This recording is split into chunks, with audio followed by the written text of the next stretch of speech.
नमस्कार, मी वर्षा. डॉक्टर तुमच्या घरी या खास कार्यक्रमात तुम्हा सर्वांचं स्वागत. आज आपल्यासोबत आहेत डॉक्टर विराज भंडारी. सर, खूप खूप स्वागत आहे तुमचं. नमस्कार. सरांचा थोडक्यात परिचय करून देते. Chiropractic, osteopathic methods of manual therapy, spine adjustment, structural integration, marma therapy, visceral manipulation, organ balancing यासोबतच न्यूरोमॅन्जियल मॅन्युप्युलेशन याचं परदेशामध्ये प्रशिक्षण त्यांनी घेतलं आहे. या सगळ्या पॅथी एकत्रित करून उपचार करणारे आधुनिक युगातील आधुनिक डॉक्टर आहेत ते. केरळपासून महाराष्ट्रातील हाडवैद्य ते पोलंड, जर्मनी, युरोप, अमेरिका, त्यासोबतच चायना, इंग्लंड, ऑस्ट्रेलिया या ठिकाणी मणक्याच्या विकाराची आधुनिक उपचार पद्धती याचं त्यांनी प्रशिक्षण देखील घेतलं आहे. परदेशात संशोधन, advance best practice of spine अशा तज्ज्ञ डॉक्टरांसोबत देखील त्यांनी काम केलं आहे. विशेष करून मणक्याचे सगळे आजार, disc bulge, degenerative spine, cervical pain, lumbar pain, herniated disc यासोबतच स्लीप डिस्क, 10 मिनिटांपेक्षा चालता न येणं, पाय जड होणं, बधीर होणं किंवा मग मुंग्या येणं, चक्कर येणं यांसारख्या आजारांवर त्यांनी परदेशातील आणि प्राचीन भारतातील उपचार पद्धतीचा संगम केला आहे. डॉक्टर भंडारी स्पाइन टेक्निक यांच्यामुळे 20,000पेक्षा जास्त मणक्याच्या विकाराच्या रुग्णांचे उपचार, ऑपरेशन हे वाचवण्यात यश आलं आहे. डॉक्टर भंडारी वैशिष्ट्य म्हणजे अचूक निदान आणि योग्य उपचार. सरांकडून आपण सगळी उपचार पद्धती जाणून घेणार आहोत. सुरुवात करूयात. सर, सुरुवातीचाच पहिला प्रश्न अतिशय महत्त्वाचा आहे. सायटिका डिस्क हर्निएशन मध्ये हाता आणि पायाला नेमक्या मुंग्या काय येत असतात? सायटिका आणि स्लीप डिस्क म्हणजे काय, तर एक लक्षात घ्या, 2 वर्टेब्रल सेगमेंट आपल्या पाठीमध्ये टोटल 33 मणक्या आहेत आणि 2 मणक्याच्या मधनं एक पाण्याची गादी आणि पाण्याच्या गादीमध्ये न्यूक्लियस पल्पस. हा न्यूक्लियस पल्पस ज्यावेळेस एखादा आघात होतो, फटका बसतो, झटका बसतो, त्यावेळेस ती गादी ही अशा प्रकारे बाहेर येते. लाल रंगाची इथे आलेली दिसते. तर ही गादी उजव्या साईडनी बाहेर आली तर उजव्या साईडला मुंग्या होतात, डाव्या साईडनी बाहेर आली तर डाव्या साईडला मुंग्या येतात. तर हे बऱ्याच वेळा बाहेर येणं जो प्रकार आहे, गादी ज्यावेळेस बाहेर येते त्यावेळेस ती नवला चिकटते आणि त्यांनी मुंग्या चालू होतात. मग काही पेशंटमध्ये थाईजमध्ये मुंग्या येतात, काही पेशंटमध्ये पाठीच्या मागणं मुंग्या चालून पायाच्या बोटांपर्यंत येतात. 2 मिनटं चाललं, 10 मिनटं चाललं की पेशंटला बसावं लागतं आणि परत बसलो, एक 5 मिनटं बसलो की त्या मुंग्या थांबतात आणि परत एक 10 मिनटं चालले, 500 पावलं चाललो की त्या मुंग्या परत चालू होतात. असं वेगवेगळी लक्षणं वेगवेगळ्या पेशंटमध्ये आपल्याला बघायला मिळतात. निश्चितच सर, सर्व्हिकल प्रोट्रुजन मध्ये मानदुखी असते, यासोबतच चक्कर देखील येत असते. याचं नेमकं प्रमुख कारण काय असतं? सर्व्हायकल डिस्क प्रोट्रुजन जे आहे त्याच्यामध्ये बऱ्याच वेळा पेशंटची जी गादी आहे ती नस दबली जाते आणि त्याच्यामुळे हाताला स्पेसिफिक मुंग्या येतात. हाताला मुंग्या येतात, त्याचबरोबर मान अवघडते, मान जड होते आणि काही पेशंटमध्ये चक्कर येते. तर स्वतः फिरल्यासारखं वाटतं, काही पेशंटला समोरची दुनिया फिरल्यासारखी वाटते. तर कॉमन कॅरोटिड आर्टरी जी आहे ती मानेमधनं गेलेली, आपल्या बरोबर मानेच्या 7 मणक्यांमधनं ही कॉमन कॅरोटिड आर्टरी गेलेली आणि ती आर्टरी ज्यावेळेस पिंच होते, पोझिशनल वर्टेब्रा, पोझिशनल म्हणजे काय, ज्यावेळेस मान वळवतोय पेशंट त्यावेळेस स्पेसिफिक ती चक्कर येते. म्हणजे सकाळी उठताना चक्कर येते, झोपेतनं उठताना, किंवा मान पटकन वळवली तर चक्कर येते. म्हणजे त्यामुळे ते एक मोठं कारण आहे. निश्चितच सर, डिजनरेटिव्ह स्पाइन मध्ये मणक्यात फ्रॅक्चर असतो की मग हाडे झिजत असतात? कारण या संदर्भात अनेक संभ्रम देखील आहेत अनेक पेशंट्समध्ये. बरोबर. डिजनरेटिव्ह स्पाइन मध्ये काय होतं, बऱ्याच वयामानानुसार खूप अति काबड कष्ट करणं, अति प्रमाणात अतिसाहस काम करणं, खड्ड्यातनं सतत गाडीतला प्रवास असणं, त्याचबरोबर जड ओझी चुकीच्या पद्धतीने उचलणं, त्यामुळे मणक्यांना बऱ्याच वेळा खड्डे पडतात. काही लोकांना फ्रॅक्चर्स येतात, काही लोकांमध्ये ऑस्टिओफाइट्स तयार होतात. मग याच्यामध्ये हळीवाची खीर घेणं, डिंकाचे लाडू घेणं, त्याचबरोबर दुधाचा शेक घेणं, ह्या जर गोष्टी केल्या तर नक्कीच हा प्रकार कमी येतो. त्यांच्या ज्या वेगवेगळ्या थेरपीज आहे, फेशियल थेरपी म्हणा किंवा बाकीच्या ते स्पाइन अलाइनमेंट, ते इतकं छान वाटतं ते दरवेळेस घरी गेल्यावर की मी नॉर्मल रुटीननी कामं करायला सुरू केलं. आज माझी 7th ट्रीटमेंट आहे. यामध्ये सुद्धा मला वेगवेगळे प्रॉब्लेम झाले होते. पीसीओडीचं थोडं अचानक ब्लिडिंग चालू झालं होतं. सरांना मी जेव्हाही फोन केला, माझे जेव्हाही कुठले छोटे मोठे दुखणे सांगितले, मला हे आवर्जून सांगायचे की त्यांनी मला कधीही असं की आम्हाला माहिती नाही, काय नाही, ते तुमचं प्रॉब्लेम आहे बघा, असं नाही. म्हणजे माझी फिजिकल पासून तर मेंटल स्टेट सुद्धा त्यांनी खूप रित्या मला एक इमोशनल टच जो म्हणतो तो सगळा एकदम छान रित्या दिला. निश्चितच सर, तुम्ही आता सांगितलं तर हे सगळं मणक्याचं. मात्र वाकडा किंवा तिरका झालेला एखादा मणका आपला तो सरळ नेमका कसा होऊ शकतो? ऑपरेशनच गरजेचं आहे का यासाठी? एक लक्षात घ्या, मणका तिरका होणं म्हणजे काय, तर व्हर्टेब्रल सेगमेंट पेल्विसचा जो भाग आहे तो पेल्विस काही पेशंटमध्ये पुढे जातो, काही पेशंटमध्ये मागे येतो, काही पेशंटमध्ये उजवीकडे जातो, काही पेशंटमध्ये डावीकडे जातो.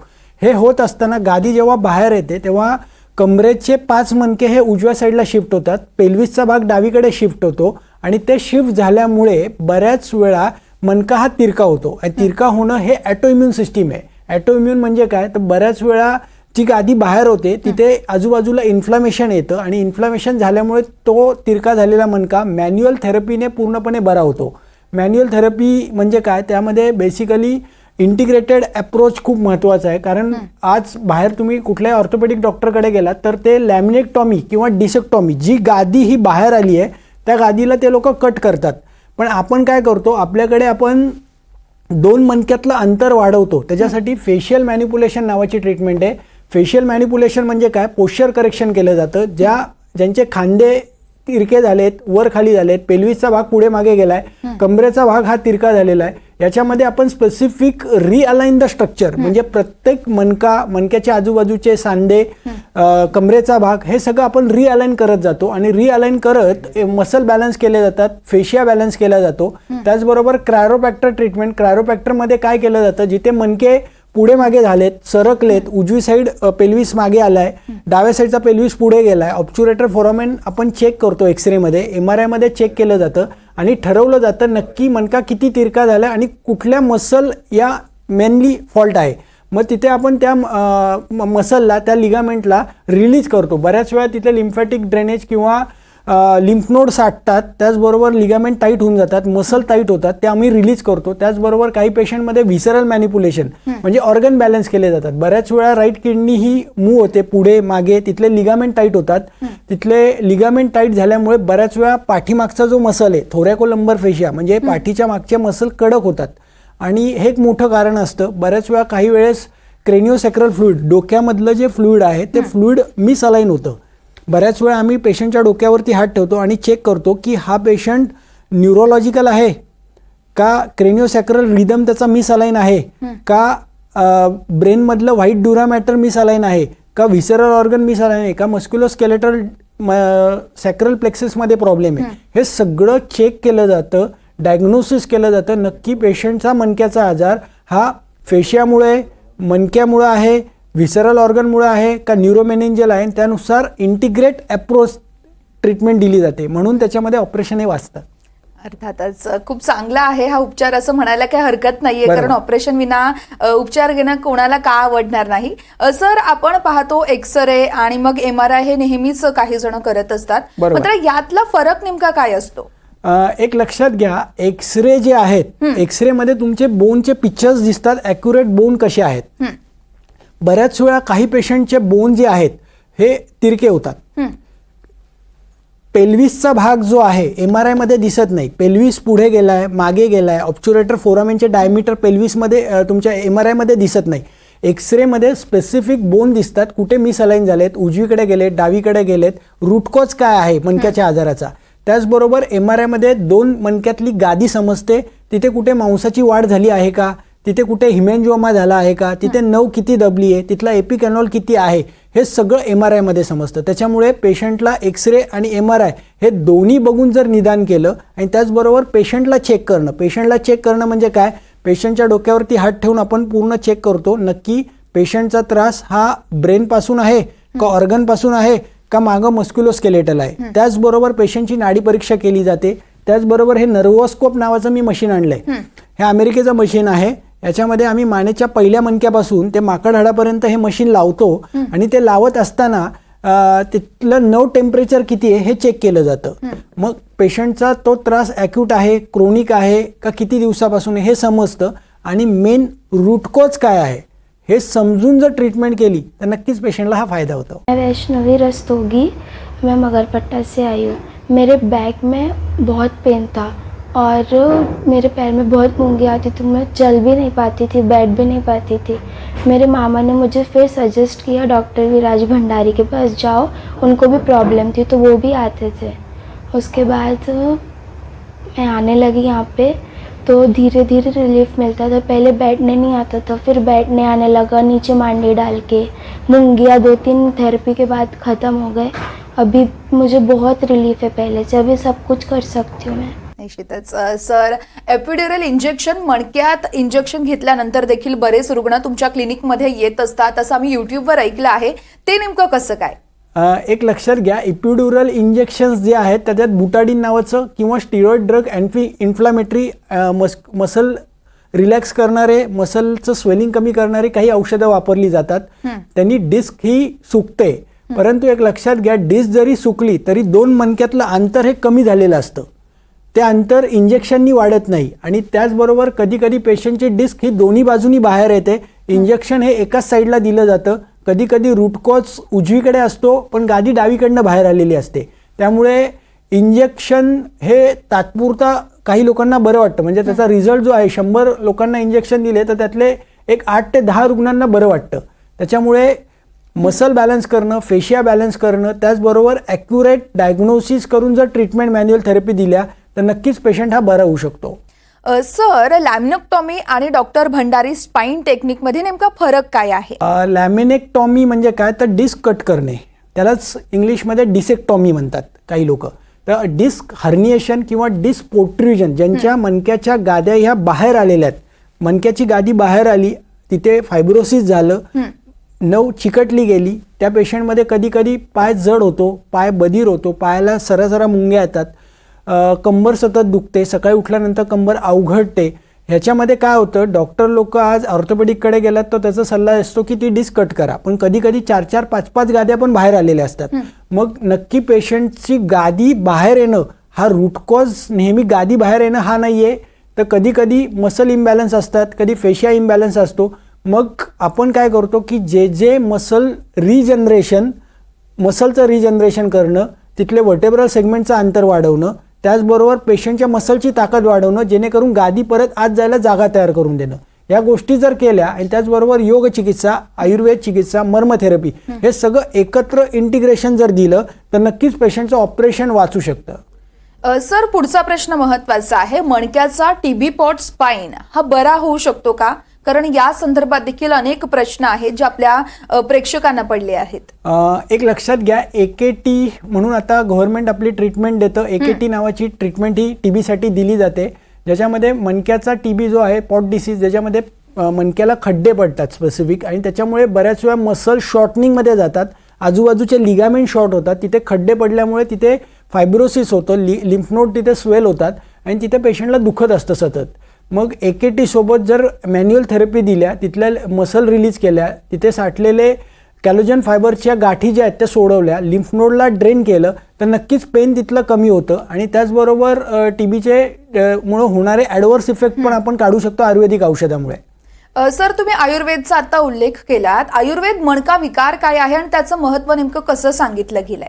आयुर्वेद शास्त्रामध्ये नुसता मणका विकार म्हणून कुठलाही अध्याय नाही आहे किंवा नुसता कटिशूल म्हणून व्याधी नाही आहे. बऱ्याच वेळा आयुर्वेद शास्त्रामध्ये पहिलं ज्वर अध्याय आला. ज्वर अध्याय म्हणजे काय, तापाविषयी सगळी माहिती आली. तर वातज ज्वर जो आहे त्याच्यामध्ये अंग दुखणं, त्रिकसंधिशूल, कंबर दुखणं, कंबर अवघडणं, कंबर जखडणं, मान अवघडणं, मान जखडणं हे लक्षण आहे. तापाचे लक्षणामध्ये कंबरदुखी ही पहिली आली. त्याचबरोबर काही लोकांमध्ये रक्तपित्त म्हणजे काय, नाकातनं रक्त येणं किंवा ब्लिडिंगच्या काळामध्ये तीव्र फ्लो होणं, फार फ्लो होणं, 8 ते 10 पॅड लागणं त्या स्त्रीला, त्या काळात धातुक्षय होऊन कंबर दुखते. त्याचबरोबर काही लोकांना मलवष्टंभ, कॉन्स्टिपेशनचा त्रास आहे आणि त्यामुळे कंबर दुखणं. काही लोकांना फार जुलाब होतात, डायरिया होतो, त्याच्यामध्ये अमेबियासिस किंवा इतर कुठली लक्षणं, घृणीसारखा आजार असतो ज्यामध्ये 2-3 वेळा संडासला जावं लागतं. कधी न अति द्रव न अति सांद्र मलप्रवृत्ती होते, त्यामध्ये बऱ्याच वेळा कंबर दुखायला लागते. त्याचबरोबर मुतखड्याचा त्रास आहे, त्याच्यामध्ये कंबर दुखी होते. त्याचबरोबर कुठेतरी ट्रॉमा झाला, पडले, आघात झाला, झटका बसला आणि त्यातनं डिस्क बाहेर येऊन झालेली कंबरदुखी. म्हणजे कंबरदुखी हा आजार म्हणून बघणं आणि प्रत्येक पेशंटचं कस्टमाइज निदान करून जर ट्रीटमेंट दिली तर नक्कीच पेशंट हा बरा होणार आहे. सर, आपण मणक्यावर बोलतोय त्यामुळे हा प्रश्न अतिशय महत्वाचा आहे. मणका कॅन्सर हा बरा होऊ शकतो का? मणक्याचा कॅन्सर हा बरा होऊ शकतो, पण त्याच्यामध्ये किती ठिकाणी कॅन्सर आहे, त्याची अवस्था कुठली आहे, ग्रेड कोणता आहे, आणि त्याचबरोबर मणक्याच्या कॅन्सरमध्ये ॲलोपॅथी सायन्सची ट्रीटमेंट आणि मॅन्युअल थेरपी ह्या दोन्ही पद्धती जर पेशंटला दिल्या गेल्या, इंटिग्रेट केल्या गेल्या, तर नक्कीच उपयोग हा होतो. बऱ्याच वेळा कॅन्सरची औषधं चालू असतात, पण मस्क्युलर पेन किंवा तिथे झालेले लिम्फ नोड किंवा तिथे झालेल्या गाठी या सुटत नाही, किंवा एखाद्या कॅन्सरमुळे एखादा मसल शॉर्ट होऊन जातो, एखाद्या कॅन्सरमुळे तिथे बारीक ताप वारंवार येतो, किंवा कधी कधी तिथल्या लिगामेंट्स टाईट होऊन जातात, किंवा आखडण येऊ लागते, सूज येते. ह्या गोष्टी मॅन्युअल थेरपीनी नक्कीच त्याला मदत मिळते. त्यामुळे दोन्ही थेरपी जर पेशंटनी घेतल्या तर पेशंटचं कल्याण होतं, कारण पेशंटचं पेन कमी होतं. निश्चितच. सर, पुढचा प्रश्न महत्वाचा आहे, कारण कायरोप्रॅक्टर स्लिप डिस्क सायटिका हे नेमकं काय आहे आणि याचं महत्व नेमकं कसं आहे? क्रायोप्रॅक्टर म्हणजे बोन सेटिंग. क्रायोप्रॅक्टरमध्ये काय करतात, बेसिकली पेशंटला पहिलं चेक केलं जातं नक्की कुठला मणका कुठल्या विशिष्ट अवस्थेत मूव्ह झालाय, उजवीकडे सरकलाय, डावीकडे सरकलाय, पुढे गेलाय, मागे गेलाय. त्या मणक्याला त्या स्वस्थानामध्ये परत बसवणं म्हणजे क्रायोप्रॅक्टर. पण क्रायोप्रॅक्टर करत असताना नक्की बघायचं की जिलेट टेस्ट करतो आम्ही, त्याच्यामध्ये पेशंटला पुढे वाकायला सांगतो, दोन्ही बोटं पेशंटच्या कमरेवरती ठेवली जातात आणि पुढे वाकल्यानंतर कुठला मणका एक्झॅक्ट मूव्ह झालाय, कुठला फॅसेट लॉक आहे हे जिलेट टेस्टमध्ये बघतो. त्याचबरोबर स्पर्लिंग टेस्ट केली जाते, नक्की मणका कुठे हल्लाय, उजवीकडे हल्लाय का, डावीकडे हल्लाय का, हे सगळं चेक करून पेशंटला एका विशिष्ट पोझिशनला झोपवलं जातं. उजव्या साईडचा इलियम जर मागे आला असेल तर उजव्या साईडचा मणका पेशंटचा आतमध्ये ढकलून दिला जातो, तो विशिष्ट पोझिशनला झोपून. आणि क्रायोप्रॅक्टर ही एकदम अमेझिंग ट्रीटमेंट आहे. म्हणजे फर्स्ट डे पेशंटला वाटतं की यार 80-90% पेन हे कमी झालं आहे, पण ती ॲक्युरेट केली गेली, ॲक्युरेट डायग्नोज केलं तर गेट 100% रिझल्ट. अरे वा. सर, फेशियल मॅनिप्युलेशन नेमकं काय आहे आणि यामध्ये काय केलं जातं? फेशियल मॅनिप्युलेशनमध्ये पोश्चर करेक्शन केलं जातं. ज्यांचे खांदे वर खाली आहेत, कमरेचा भाग पुढे गेला आहे, कंबर तिरकी झाली आहे, गुडघे एखादा गुडघा पुढे आला आहे, पायाचे पंजे जे आहेत ते सुपायनेशन किंवा प्रोनेशनमध्ये गेलेत, पेल्विसचा भाग पुढे मागे झाला, तर पोश्चर करेक्शन डोक्यापासून पायाच्या बोटांपर्यंत सगळे स्ट्रक्चर रिअलाइन करणं, रिजनरेट करणं आणि रिबॅलन्स करणं हे फेशियल मॅनिप्युलेशनची सगळ्यात महत्त्वाची ट्रीटमेंट आहे. Sir, posture movement slip disc नसा दाबल्या तर मग काय महत्व आहे त्याचं आणि नेमकं काय होतं पुढे त्यानंतर?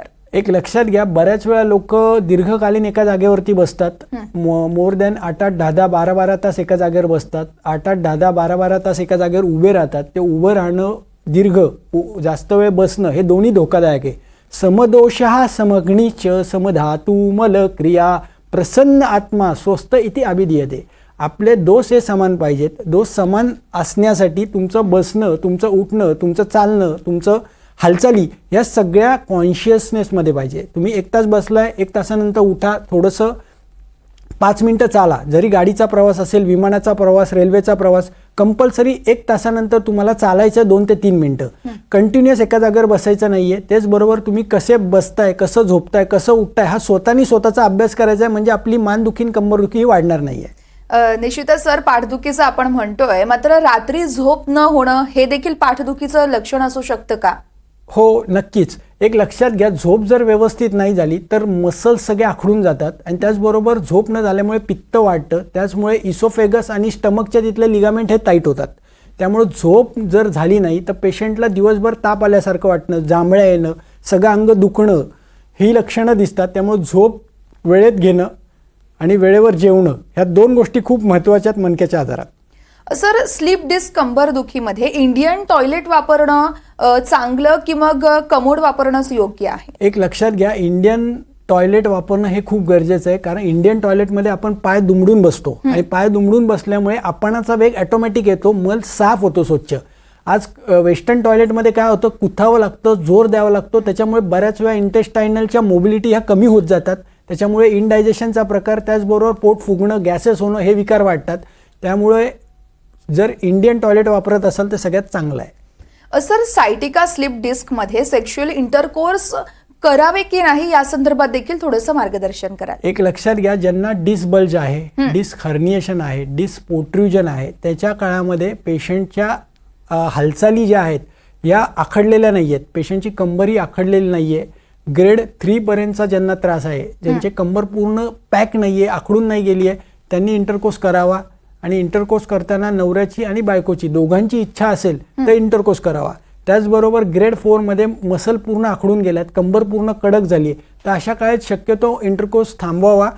कंबर लूज झाल्यानंतर, तिथले स्वेलिंग कमी झाल्यानंतर इंटरकोर्स करावा. सर, या दरम्यान मूल होऊ द्यावं की नाही या संदर्भात देखील संभ्रम आहे. बरोबर. हां. एक लक्षात घ्या, ज्यांना डिस्क हर्निएशन आहे आणि डिस्क पोट्रुजन आहे, अशा अवस्थेत वारंवार ॲक्यूट किंवा क्रोनिक अटॅक्स येत असतात, ज्याच्यामध्ये कंबर कधीतरी अचानक दुखते, फार अवघडते, सकाळी उठल्यानंतर कंबर जड होते. अशा लोकांनी कंपल्सरी ती डिस्क पूर्ण आत जाऊन द्यावी आणि त्यानंतर मूल होण्यासाठी प्लॅनिंग करावं.